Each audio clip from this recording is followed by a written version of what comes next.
HX24 news ગુજરાતીમાં આપનું હાર્દિક સ્વાગત છે। કડદા પ્રથા વિરુદ્ધ ખેડૂતોનો ઉગ્ર વિરોધ સુદામડા, સાયલા ખાતે આમ આદમી પાર્ટીનું શક્તિશાળી પ્રદર્શન।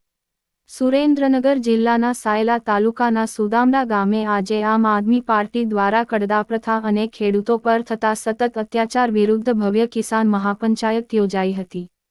આ મહાપંચાયતમાં રાજ્યભરના ખેડૂતો મોટી સંખ્યામાં ઉપસ્થિત રહ્યા હતા। ખેડૂત એકતા જિંદાબાદ અને અત્યાચાર નહીં સહેવું જેવા નારાઓ સાથે સમગ્ર મેદાન ગુંજી ઉઠ્યું હતું। આમ આદમી પાર્ટીના આગેવાનો દ્વારા સરકારને ચેતવણી અપાઈ હતી કે જો ખેડૂતોના પ્રશ્નોનું તાત્કાલિક નિરાકરણ ન લાવવામાં આવે તો રાજ્યવ્યાપી આંદોલન તેજ બનાવવામાં આવશે।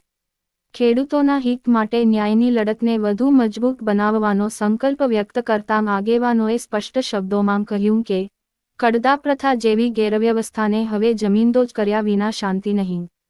ખેડૂતોના ઉત્સાહ અને એકતાભર્યા સ્વરે સ્પષ્ટ સંદેશ આપ્યો કે આ લડત હવે ન્યાય મળ્યા વિના અટકવાની નથી। HX24 ન્યૂઝ ગુજરાતી સાથે બ્યુરો રિપોર્ટ।